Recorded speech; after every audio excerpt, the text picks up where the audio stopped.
निशा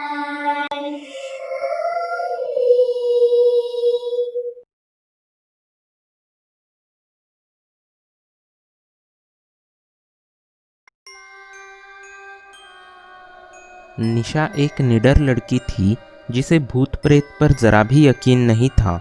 hostel में रहने के लिए आते ही उसे पता चला कि हॉस्टल की रूम नंबर 11 हॉन्टेड है, क्योंकि कई सालों पहले उसमें रश्मि नाम की एक लड़की ने खुदकुशी की थी। खुदकुशी करने के बाद रश्मि की आत्मा हॉस्टल की लड़कियों को सताने लगी, जिसकी वजह से लड़कियां हॉस्टल छोड़कर जाने लगी। तब हॉस्टल की वार्डन ने एक तांत्रिक को बुलाकर रश्मि की आत्मा को रूम नंबर 11 में कैद कर लिया। लेकिन निशा ये साबित करना चाहती थी कि भूत वूत कुछ नहीं होता, और इसीलिए वो हॉस्टल की सारी लड़कियों को इकट्ठा करके रूम नंबर 11 को खोलती है। निशा अकेली उस रूम के अंदर चली जाती है, तभी रूम का दरवाज़ा अपने आप जोर से बंद हो जाता है। अब आगे। करीब 15 मिनट बाद निशा रूम का दरवाज़ा खोलकर बाहर आई। बाहर आते ही वो एकदम से बेहोश होकर गिर गई। सभी लड़कियां निशा के पास गई, तभी एकदम से निशा ने अपनी आंखें खोली और वो ज़ोर से चीखी। निशा को चीखते हुए देख बाकी की सारी लड़कियां बहुत ज़्यादा घबरा गई। तभी सबकी तरफ देखते हुए निशा ज़ोर से हंसने लगी। लड़कियां निशा को हंसते हुए देख समझ गई कि वो उनके साथ मजाक कर रही थी। निशा ने उन्हें ये भी बताया कि रूम का दरवाज़ा भी उसने ही बंद किया था। सभी लड़कियां निशा की इस हरकत की वजह से उससे काफ़ी गुस्सा थी। निशा ने वार्डन के वापस आने से पहले ही रूम नंबर 11 को फिर से लॉक कर दिया और चाबी ऑफिस में रख दी। चाबी वापस रखने के बाद निशा अपने रूम में आकर सो गई। अगले दिन सुबह से निशा की रूममेट्स ने उसमें कुछ बदलाव देखे। निशा एकदम शांत रहती थी, किसी से कोई बातचीत नहीं करती थी, हमेशा अपना सिर नीचे झुकाकर रहती थी। एक रात को निशा की रूममेट्स उसे डिनर के लिए बुलाने के लिए रूम में गई। तब उन्होंने देखा कि निशा अंधेरे में रूम के एक कोने में फर्श पर बैठी हुई थी। एक रूममेट सीमा ने निशा को आवाज़ देते हुए उसके कंधे पर हाथ रखा। तभी निशा ने सीमा की तरफ गुस्से से देखा। निशा को ऐसे देख सीमा काफ़ी डर गई, क्योंकि निशा की आंखें और दांत एकदम खून की तरह लाल थे। निशा अपने हाथ की उंगलियां चबा रही थी।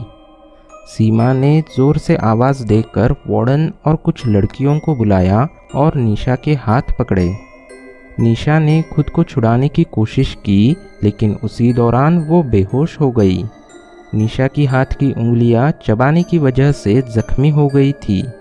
वार्डन ने हॉस्टल की फर्स्ट एड किट से निशा के हाथों पर पट्टी कर दी और फिर सब लोग सो गए। अगला पूरा दिन निशा शांत रही। रात को जब सब लड़कियां सो रही थी, तभी निशा के रूममेट्स को कुछ आवाज़ें आने लगी। उठने के बाद उन्होंने देखा कि निशा दीवार पर अपना सर पटकते हुए डरावने तरीके से हंस रही थी। लड़कियों ने फिर से निशा को दीवार से दूर किया और उसे पकड़कर रखा। एक लड़की वार्डन को बुलाने के लिए गई, लेकिन तभी निशा ने खुद को उन लड़कियों से छुड़ाया और वो हाथ और पैरों के बल भागते हुए हॉस्टल के टेरेस की तरफ गई। वार्डन और हॉस्टल की सभी लड़कियां निशा के पीछे टेरेस पर गई। टेरेस पर जाते ही उन्हें एक डरावना दृश्य दिखा कि निशा गाना गाते हुए और हंसते हुए टेरेस की रेलिंग पर चल रही थी।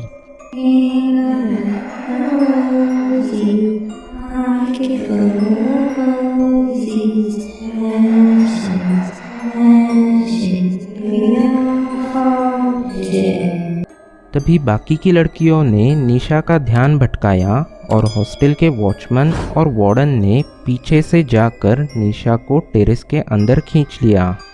वॉचमैन और वार्डन ने निशा को कसकर पकड़ा था, लेकिन इसके बावजूद भी वो उन दोनों से संभल नहीं रही थी। देखने पर ऐसा लग रहा था जैसे निशा के अंदर अचानक से 10 लोगों की ताकत आ गई हो। जैसे तैसे वो लोग निशा को नीचे वाले रूम में लाए और उसे एक कुर्सी पर बिठाकर उसके हाथ और पैर बांधे ताकि वो खुद को या किसी और को चोट ना पहुंचा सके। निशा एक अलग ही आवाज में चीख और चिल्ला रही थी, छोड़ दो मुझे, छोड़ दो मुझे।